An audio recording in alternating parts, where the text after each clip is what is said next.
আসসালামু আলাইকুম ওরহমতুল্লাহি ওবরাকাতু। আলহামদুলিল্লাহ ওয়াসসালাতু ওয়াসসালামু আলা রাসূলিল্লাহ ওয়া আলা আলিহি ওয়া আসহাবিহি আজমাইন, আম্মা বা'দ। পবিত্র মাহে রমজানে পাবনার সুপরিচিত super shop golden basket present পবিত্র মাহে রমজানের ডাক অনুষ্ঠানে আপনাদের সকলকে অভিনন্দন। আজকে আমরা সাদাকাতুল ফিতর নিয়ে কিছু গুরুত্বপূর্ণ আলোচনা করব। সাদাকাতুল ফিতর কি? এর উত্তর হলো, সাদাকাতুল ফিতর আমাদের উপরে ওয়াজিব একটি আমল। আবদুল্লাহ ইবনে ওমর রাদিয়াল্লাহু তাআলা আনহু থেকে বর্ণিত, তিনি বলেন, ফরদা রাসূলুল্লাহ সাল্লাল্লাহু আলাইহি ওয়াসাল্লাম যাকাতুল ফিতর। রসুল করিম সাল্লাল্লাহু আলাইহি ওয়াসাল্লাম সাদাকাতুল ফিতর ওয়াজিব করেছেন। সাদাকাতুল ফিতরের মৌলিক দুইটি উদ্দেশ্য রয়েছে। একটি হলো, মুমিন যে এক মাস রোজা রেখেছে তার রোজার মধ্যে যে ভুল ত্রুটি এবং ত্রুটি বিচ্যুতি হয়ে গিয়েছে সেগুলোর পবিত্র হওয়ার জন্য। সুনানে আবি দাউদের রেওয়ায়েতে বর্ণিত আছে, একটি উদ্দেশ্য হলো তুহরাতান লিস-সাইমি, অর্থাৎ রোজাদারকে পুত পবিত্র করার জন্য সাদাকাতুল ফিতর ওয়াজিব হয়েছে। দুই নম্বর যে উদ্দেশ্য সেটি হলো তু'মাতান লিল মাসাকিন, অর্থাৎ দরিদ্রদের কাছে আহার পৌঁছে দেওয়ার জন্য।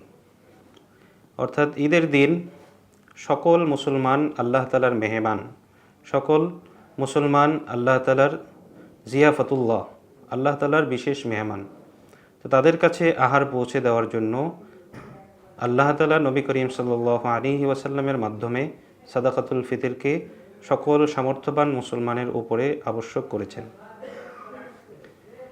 সাদাকাতুল ফিতর কার উপরে ওয়াজিব, এ বিষয়ে যদি আমরা আবদুল্লাহ ইবনে ওমর রাদিয়াল্লাহু তাআলা আনহুর হাদিসের দিকে তাকাই তাহলে সহজেই বুঝতে পারব।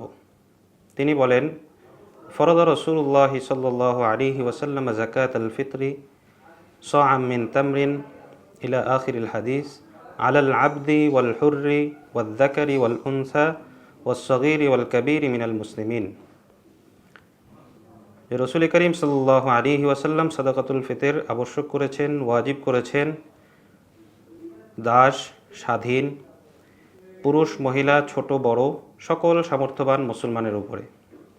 সামর্থ্যবান দ্বারা উদ্দেশ্য হলো, ঈদের দিন ফজরের সময় থেকে নিয়ে ঈদের নামাজ পড়তে যাওয়ার আগ পর্যন্ত যার নিকটে নেসাব পরিমাণ সম্পদ থাকবে সেই সামর্থ্যবান, অর্থাৎ তার উপরে সাদাকাতুল ফিতর আবশ্যক হবে। নেসাব পরিমাণ মালের মালিক হওয়ার অর্থ হলো, ঈদের দিন সুবে সাদেক থেকে নিয়ে, অর্থাৎ সূর্য উদিত সুবে সাদেক থেকে নিয়ে যদি কারো নিকটে 7.5 ভরি স্বর্ণ পরিমাণ টাকা পয়সা অথবা 7.5 ভরি স্বর্ণ থাকে, অথবা 52.5 ভরি রূপা অথবা সমমূল্য পরিমাণ টাকা থাকে, তাহলে সে নেসাবের মালিক বলে গণ্য হবে। অর্থাৎ যদি কেউ নেসাবের মালিক হয় তাহলে তার জন্য সাদাকাতুল ফিতর আদায় করা আবশ্যক হবে। সাদাকাতুল ফিতর আমরা কখন আদায় করব, কিভাবে আদায় করব? সাদাকাতুল ফিতর উত্তম হলো ঈদের 2 দিন আগে অথবা রমজানের শেষ দিকে আদায় করা উত্তম।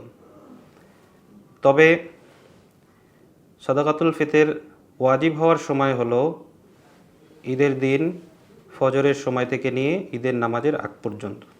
ঈদের নামাজের পরে আদায় করা মাকরুহ হবে। এজন্য আমাদের জন্য করণীয় এবং উত্তম হবে ঈদের কয়েকদিন আগে থেকেই আমরা সাদাকাতুল ফিতর আদায় করা শুরু করে দেব। সাদাকাতুল ফিতর আদায় করার ক্ষেত্রে বিশেষ গুরুত্বপূর্ণ একটি বিষয় হলো, প্রত্যেক সামর্থ্যবান পুরুষ তার অধীনস্থদের সকলের সাদাকাতুল ফিতর আদায় করবেন, অর্থাৎ নিজের সন্তান এবং নিজের যদি কর্মচারী থাকে অথবা নিজের দাস, তাদের পক্ষ থেকেও নিজেকে আদায় করতে হবে। নিজের ছোট সন্তান এবং গর্ভে যে শিশু সন্তান রয়েছে তার পক্ষ থেকেও সাদাকাতুল ফিতর আদায় করব। এখন আরেকটি গুরুত্বপূর্ণ বিষয় হলো, সাদাকাতুল ফিতর কি দিয়ে আমরা আদায় করব। তো আমরা রসুল করিম সাল্লাল্লাহু আলাইহি ওয়াসাল্লামের এই বিষয়ে সকল হাদিস পর্যালোচনা করে সংক্ষিপ্তভাবে কয়েকটি বিষয় নিয়ে আলোচনা করতে চাই। তো সাহাবায়ে কেরাম রাদিয়াল্লাহু তাআলা আনহুম আজমাইন হুজুর সাল্লাল্লাহু আলাইহি ওয়াসাল্লামের দিক নির্দেশনায় 6টি খাবার দিয়ে সাদকাতুল ফিতর আদায় করেছেন। আবু সাঈদ খুদরি রাদিয়াল্লাহু তাআলা আনহু থেকে বর্ণিত, তিনি বলেন, কুন্না নুখরিজু যাকাতাল ফিতরি সাআম মিন তাআমিন আও তামরিন আও শাঈরিন আও আকিতিন আও জাবিবিন ইলা আখিরিল হাদিস, যে আমরা খাদ্যশস্য দিয়ে সাদকাতুল ফিতর আদায় করেছি। তো এক্ষেত্রে মোট 6টি খাবারের আলোচনা রয়েছে। গম, আটা, যব, খেজুর, কিশমিশ, পনির, এই খাবারগুলো দিয়ে সাদকাতুল ফিতর আদায় করা যায়। গম এবং আটা দিয়ে যদি আমরা সাদকাতুল ফিতর আদায় করি তাহলে আধা সা অর্থাৎ 1 কেজি 650 গ্রাম অথবা এর বাজার মূল্য আদায় করতে হবে। আর যদি যব, খেজুর, কিশমিশ, পনির দিয়ে আদায় করি তাহলে 1 সা অর্থাৎ 3 কেজি 300 গ্রাম পরিমাণ অথবা এর বাজার মূল্য আদায় করতে হবে।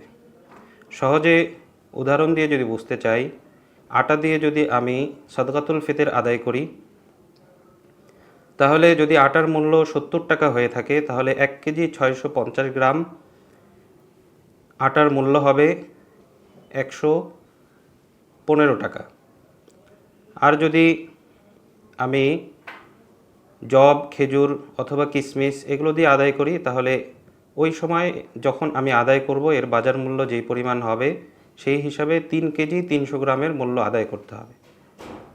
তো আমি উদাহরণস্বরূপ যদি বলি, পনির দিয়ে যদি আমি সাদকাতুল ফিতর আদায় করি, পনিরের কেজি দর 900 টাকা যদি ধরি তাহলে 3 কেজি 300 গ্রামের মূল্য হবে 2970 টাকা। তো আমি যদি পনির দিয়ে সাদকাতুল ফিতর আদায় করি বা আদায় করতে চাই তাহলে আমাকে 2970 টাকা সাদকাতুল ফিতর আদায় করতে হবে। অর্থাৎ সংক্ষিপ্ত খোলাসা হলো যে আমি আটা এবং গম দিয়ে যদি সাদকাতুল ফিতর আদায় করি তাহলে 1 কেজি 650 গ্রাম অথবা এর মূল্য সাদকাতুল ফিতর আদায় করব। যব, খেজুর, কিশমিশ এবং পনির দিয়ে যদি আমি সাদকাতুল ফিতর আদায় করি তাহলে আমি 3 কেজি 300 গ্রাম এর 300 গ্রাম পরিমাণ অথবা এর বাজার মূল্য সাদকাতুল ফিতর আদায় করব।